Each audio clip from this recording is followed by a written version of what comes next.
بسم اللہ الرحمن الرحیم۔ السلام علیکم پیارے دوستو، آج ہم حضرت ابراہیم علیہ السلام اور نمرود کا واقعہ ذکر کریں گے۔ تو چلیے اپنے ویڈیو کا آغاز کرتے ہیں۔ آغاز کرنے سے پہلے گزارش ہے کہ ویڈیو کو لائک اور شیئر ضرور کر دیجیے گا۔ ابراہیم علیہ السلام کا شمار اللہ تعالیٰ کے جلیل القدر پیغمبروں میں ہوتا ہے۔ آپ کو نہ صرف اسلام بلکہ یہودیت اور عیسائیت میں بھی ایک عظیم روحانی پیشوا اور نبی مانا جاتا ہے۔ آپ علیہ السلام کو ابو الانبیاء یعنی انبیاء علیہ السلام کا باپ بھی کہا جاتا ہے، کیونکہ کئی انبیاء آپ علیہ السلام کی نسل سے پیدا ہوئے، جن میں حضرت اسحاق، حضرت یعقوب، حضرت یوسف، حضرت موسیٰ، حضرت عیسیٰ اور حضرت محمد صلی اللہ علیہ وآلہ وسلم شامل ہیں۔ حضرت ابراہیم علیہ السلام کا تعلق حضرت نوح علیہ السلام کی نسل سے تھا۔ ان کے والد کا نام آزر یا تراتی روایات کے مطابق طاریہ تھا۔ آپ علیہ السلام کی پیدائش قدیم بابل شہر میں ہوئی، جو موجودہ عراق میں واقع ہے۔ حضرت ابراہیم علیہ السلام ایک بت پرست اور مشرکانہ معاشرے میں پیدا ہوئے۔ قرآن کریم حضرت ابراہیم علیہ السلام کی فکری تلاش کا بہت خوبصورت انداز میں ذکر کرتا ہے۔ حضرت ابراہیم علیہ السلام نے سب سے پہلے اپنے والد اور قوم کو اللہ تبارک و تعالیٰ کی طرف بلایا۔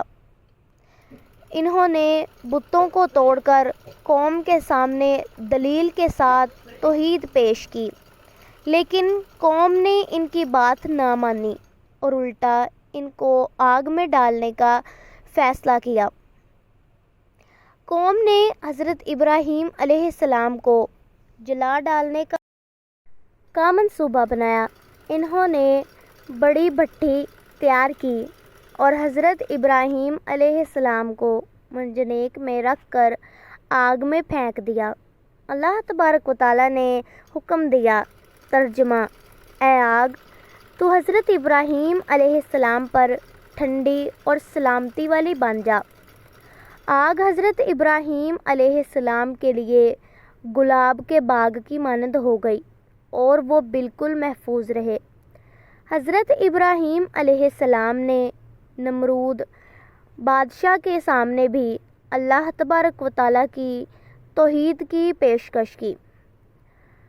نمرود نے کہا، میں زندگی اور موت دیتا ہوں۔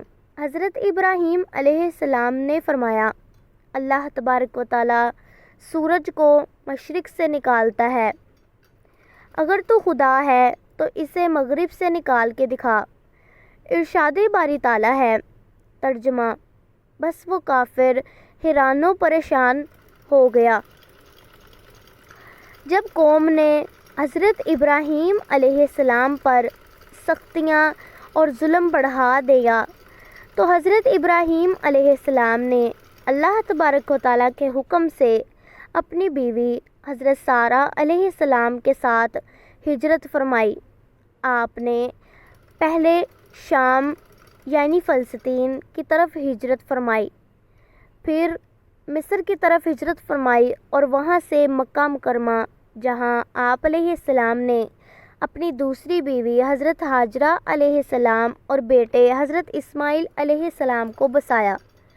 حضرت ابراہیم علیہ السلام اور حضرت اسماعیل علیہ السلام نے اللہ تبارک و تعالیٰ کے حکم سے خانہ کعبہ کی بنیاد رکھی۔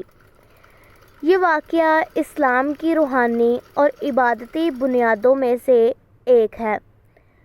اللہ تبارک و تعالیٰ نے حضرت ابراہیم علیہ السلام کو ایک خواب میں بیٹے کو قربان کرنے کا حکم دیا اور انہوں نے بغیر جھجک کے اس پر عمل کیا۔ حضرت ابراہیم علیہ السلام نے بھی سر جھکا دیا۔ اللہ تبارک و تعالیٰ نے ان کی قربانی قبول فرمائی اور جنت سے ایک دمبا بھیجا۔